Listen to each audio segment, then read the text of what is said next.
Diz assim a palavra: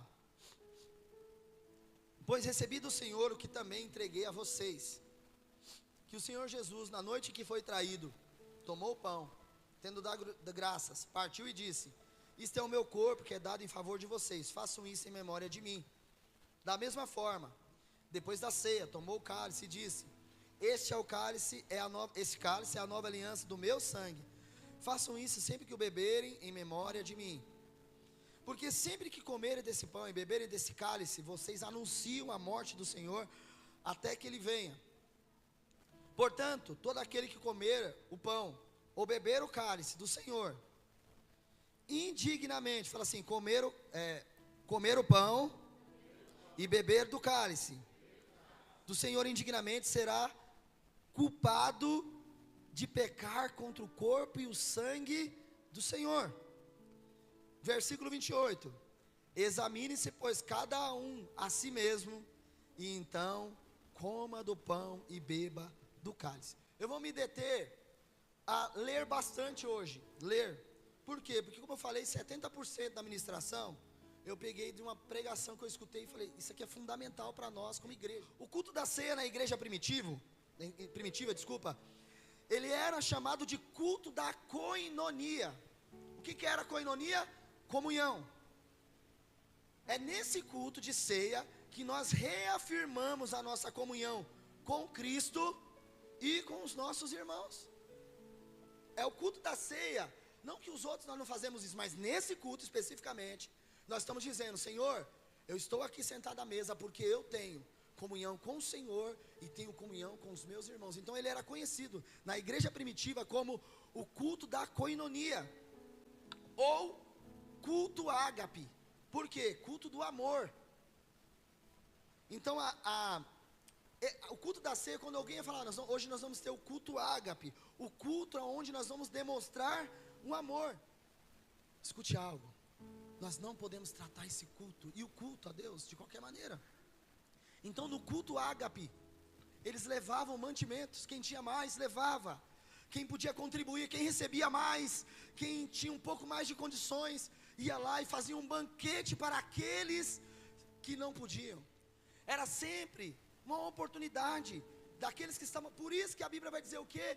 E não haviam entre eles necessitado algum. O problema é que Coríntios, como em muitos lugares e momentos, aquilo que é para ser lindo, que é para ser espiritual, que é para ser gracioso, se torna distorcido. E o que começou a acontecer? Em Coríntios eles começaram a se embebedar, e os mais ricos começaram a comer na frente de todo mundo, e não lembrava daqueles irmãos mais pobrezinhos que precisavam, e aí eles começavam a se embebedar, e começavam a comer, se perdeu. No nosso meio, o embebedamento não acontece, até porque eu sou totalmente abstêmico, mas a gente se embebeda na nossa vaidade, se embebedamos no nosso orgulho, se embebedamos na nossa vaidade. O risco que corremos é que nós podemos começar bem e no decorrer perder e viver a igreja com a cultura do mundo. Qual que é a cultura do mundo? Eu só penso em mim. Qual que é a cultura do mundo? Eu faço compra para mim. Qual que é a cultura do mundo? Eu não preciso compartilhar. Eu trabalho e sou por mim. O que é a ceia do Senhor? Qual é o significado dela? Isso é o que nós temos que nos perguntar hoje. Será que eu tenho participado, entendendo? Então eu quero explicar alguns pontos aqui que eu vou tentar correr. A mesa do Senhor, se você puder ir colocando os versículos que eu vou citando aqui, tá bom? A mesa do Senhor, ela é uma revelação de uma inspiração divina. Isso aí o pastor Castro está inventando. Isso aí é coisa de Paulo.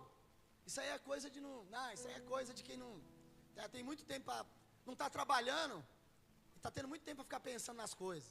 Então por isso que ele está cobrando essas coisas. Versículo 23, a parte A diz assim: pois o que recebi do Senhor, o que também entreguei a vocês. Paulo recebeu de quem?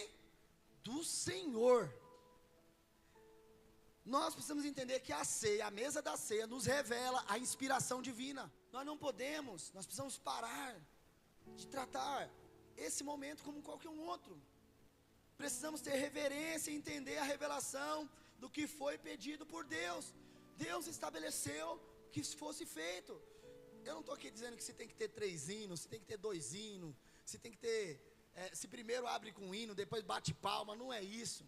Eu estou falando sobre nós entendermos o momento. Então, em primeiro, nós precisamos entender que é algo dado por Deus. Segundo, a mesa da ceia é uma revelação da expressão de gratidão. Eu não vou me atentar muito. Versículo 24, a parte A do versículo diz: e tendo dado graças. A ceia é um culto de celebração e não um culto fúnebre. É um dia de celebrarmos com Deus e o seu povo a obra redentora de Jesus na cruz do Calvário em nosso favor. É um dia de nós celebrarmos, Jesus morreu por nós. De participar da ceia é ser grato por saber que não podemos fazer nada, mas o amor de Deus se revelou e foi entregue por nós, e se entregou até a morte, morte de cruz. Então o culto da ceia é um culto de celebração. Ele morreu por nós. Eu não merecia isso, eu não tinha condições de viver isso, mas Ele se entregou por nós. Nós precisamos chegar aqui com um coração cheio de gratidão e alegria. Sabe por quê? Porque Ele me amou, eu fui resgatado. Eu posso celebrar com a minha família em Cristo. Um cristão verdadeiro, ele é grato. Isso faz parte da vida cristã. Terceiro, a mesa da ceia é uma revelação simbólica do corpo de Cristo e do seu sofrimento real. Não é uma história da carochinha. Versículo 24, parte B diz: este é o meu corpo que é dado em favor de vocês. Entenda, nós não comemos o corpo de Cristo literalmente. O pãozinho lá não é o corpo de Cristo literalmente, mas ele representa o corpo de Cristo. Esse corpo que foi moído por nós. Jesus se apresenta como pão vivo. Você viu que nós cantamos aqui?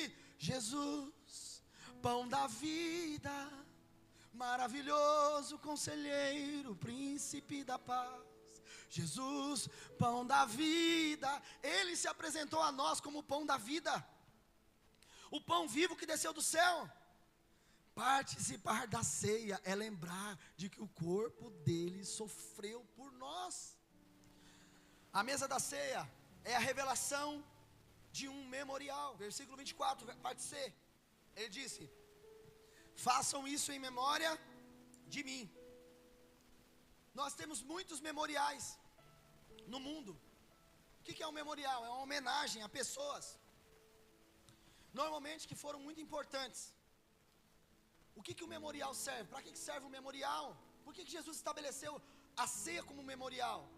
Porque o memorial ele serve para manter viva a memória de um fato. Jesus queria, quando vocês fizerem isso aqui, isso é para trazer a memória de vocês algo. Eu quero que vocês lembrem disso aqui. Deus ele ama memoriais. Quando o povo passa pelo deserto, passa pelo rio, pega a pedra, traz para cá, 12 pedras, isso é um memorial. Deus ele ama memoriais. Ele sempre está fazendo memoriais com o povo. Ele está na mesa, ele passeia no meio da igreja. Jesus está aqui, e por isso nós precisamos ter a revelação desse memorial. Irmãos, não trate de qualquer maneira. Quinto, a mesa da ceia é a revelação do sangue de Jesus. Da mesma forma, depois da ceia, ele tomou o cálice e disse: este cálice é a nova aliança do meu sangue. Façam isso sempre que o beberem em memória de mim. Sangue esse que foi derramado em nosso favor. Porque o pacto que ele fez conosco não depende de nós. Ele é fiel e continuará fiel até o final. Independente, ele permanece fiel. Jesus morreu na cruz, o sangue dele foi derramado, e isso é suficiente. A aliança dele não será quebrada, porque ele não quebrará. Então, no momento da ceia, na mesa da ceia, nós temos revelação do sangue derramado para purificar os meus pecados. Eu não sou salvo por obras, eu não sou salvo porque eu sou bom. Sexto, a mesa da ceia é a revelação do Calvário. Versículo 26. Porque sempre que comerem desse pão e beberem desse cálice, vocês anunciam a morte do Senhor até que Ele venha. A ceia é uma pregação da cruz. A igreja atual faz uma cruz, um logo, de uma logomarca. Está esquecendo que devemos carregar nossa cruz e seguir Jesus. E isso é a renúncia do ego. O que é carregar a cruz? Renúncia do ego. Pelo contrário, o que tem sido ensinado é que somos pequenos deuses, de que nós somos o ponto fraco de Deus, de que Deus tem que fazer o que eu quero que Ele faça, porque se Ele não fizer, eu rasgo a Bíblia. Nós estamos esquecendo que Ele é soberano, de que Ele nos resgatou, e de que nós devemos viver o Evangelho da cruz, que Ele é Senhor. Qual que é a essência? Eu aceitei Jesus, eu entreguei minha vida a Ele, Ele é meu Senhor, e como Senhor, eu sou o que dele? Um servo. Eu tenho compromisso com meu Senhor, eu tenho aliança com meu Senhor, eu tenho compromisso com o reino dele. Pastor, mas aí fica muito pesado então. Sabe por que fica pesado? Porque você está enchendo a sua mente, o seu coração no TikTok de alguém que está dizendo para você o seguinte: você é o ponto fraco de Deus. Esse é o problema. Você, se Deus não fizer o que você está falando, rasgue a Bíblia. Então você está enchendo a sua mente com isso, e aí você está achando que você é o Senhor, e que Ele é um servo, que é obrigado a te curar quando você quer, a te responder quando você quer, a fazer aquilo que você quer, e do jeito que você quer. E Deus fala: eu sou o Senhor de toda a terra. A terra é o estribo dos meus pés, é onde eu assento meus pés. Eu sou Senhor de todas as coisas. Até os demônios tremem. Rapaz, até o demônio está tendo mais temor por Deus do que alguns pregadores que estão na internet. Pastor, mas vai trazer uma coisa muito pesada. Esse é o problema. Nós estamos achando que nós estamos vindo aqui num clube, que nós estamos se reunindo aqui para um clubezinho de domingo, e não é um clube. Isso aqui é para você receber uma palavra que vai te trazer confronto, para você sair lá para fora e viver o Evangelho de verdade.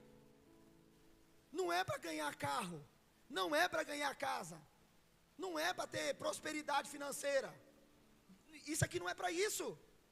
O Evangelho tem a ver com o amor de Deus revelado numa cruz, e que eu não era digno, e que agora, entendendo isso, eu saio anunciando aos meus amigos e vizinhos e parentes: eu não merecia isso, mas Ele me resgatou, e eu vivo para Ele. Hoje eu sou um servo de Deus, e é por isso que eu não vivo mais de qualquer maneira. Eu não bebo, porque se o pastor Cássio souber, misericórdia. Se o pastor Cássio, farejador de problema, descobrir que eu estou bebendo, descobrir que eu estou ficando com a menininha da escola, não, eu não fico, porque eu sei quem eu sou. Eu sou um servo de Deus, e onde eu estou, represento Ele. Aí muda tudo. Aí você não precisa de fiscal no TikTok para ver dancinha que você está fazendo. Você não precisa de fiscal. A mesa da ceia do Senhor é a revelação da responsabilidade cristã. Tudo que eu fiz aqui agora foi só uma introdução para esse ponto.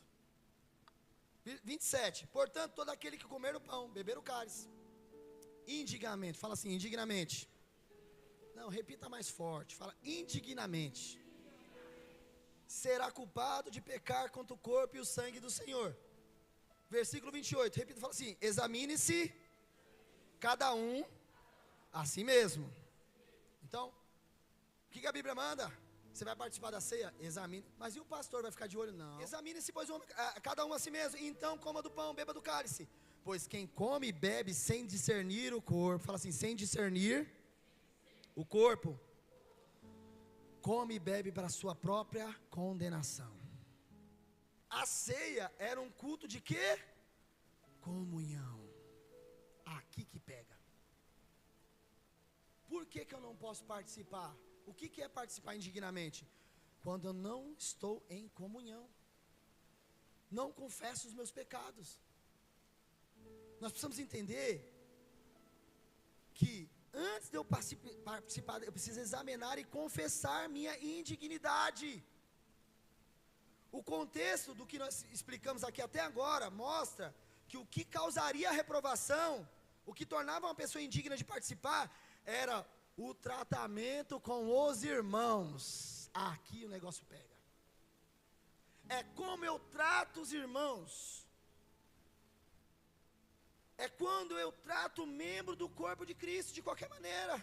Quando eu não tenho afinidade, quando eu não tenho comunhão, quando eu não tenho unidade. Esse é o problema. O motivo é, quando eu trato o membro do corpo que foi redimido, olha a seriedade disso, resgatado, que foi justificado pelo corpo moído, pelo sangue de Jesus. Quando eu digo que eu não gosto do meu irmão,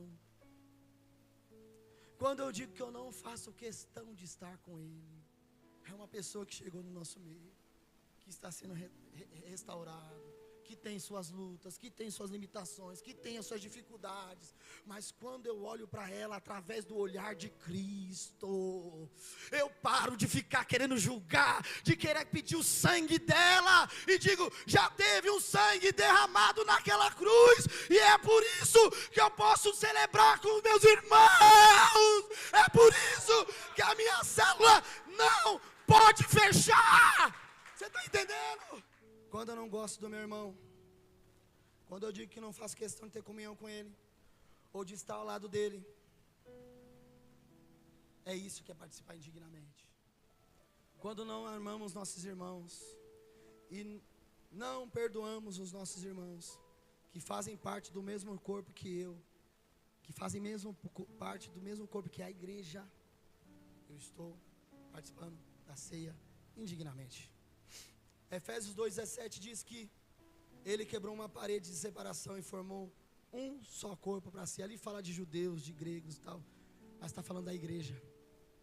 Existia uma barreira que me impedia de ter comunhão com você, mas Jesus derrubou essa barreira, e é por isso que eu posso ter amizade, agora comunhão verdadeira com meus irmãos. Esse é um culto de reconciliação. A mesa da ceia revela que tenho responsabilidade diante de Deus e faço parte de um corpo. Quando nós participamos sem discernir isso, participamos para a nossa própria condenação. Versículo 30. Por isso, há entre vocês muitos fracos e doentes. Por que eu estou fraco espiritualmente? Por que eu não recebo mais força espiritualmente? Por que eu estou doente espiritualmente? E o pior doente é aquele que não se enxerga. Não, estou bem, estou tranquilo. Mas você está doente. Não, estou não. Quando participamos da ceia rompidos com um membro do corpo, nós ficamos doentes e morremos. Não quero te afrontar ou machucar, eu quero te confrontar no temor do Senhor, pela compaixão de Cristo, como Paulo fala, pela compaixão de Cristo. Eu te alerto, igreja, a mesa da ceia não é um piquenique. A mesa da ceia não é um almoço da família. A mesa da ceia não é um aniversário que eu vou e participo do jeito que eu quero, como eu quero, e na hora que me dá na telha eu levanto e vou embora. Ou se eu não quiser participar, eu não participo. Ou se tiver alguém lá que da minha família que eu não me entendo com ele, eu não converso com ele e pronto. Na mesa da ceia não. Na mesa da ceia é a reunião dos santos. É o banquete do noivo. Concluindo, meu Deus, que os nossos olhos se abram hoje, para nunca mais nós participarmos da ceia sem a devida revelação. Quando nós temos a revelação da inspiração divina, da expressão de gratidão, do sofrimento do corpo, do sangue derramado, da mensagem da cruz, a nossa responsabilidade diante de Deus e do memorial, porque o Espírito Santo está aqui. Não trate o banquete do noivo de qualquer maneira. Eu fui educado, não fui? Pastor, mas doeu. Porque a palavra confronta a nossa mente e as nossas atitudes. E revela o nosso coração. Você pode ir para um lugar mais light, que vai te servir a ceia na saída e você come dentro do carro. Que lá você vai ser o ponto fraco de Deus. Mas enquanto você estiver debaixo do meu cajado, eu vou te orientar, porque se você se perder, eu tenho responsabilidade nisso. no mínimo eu tenho que chegar diante de Deus e falar: eu alertei, Senhor. Eu fui boca de Deus naquele lugar. Se não me ouviram, não tiveram ouvidos para ouvir, não é um problema meu. Mas o meu papel eu fiz. Eu alertei a tua igreja o tempo todo.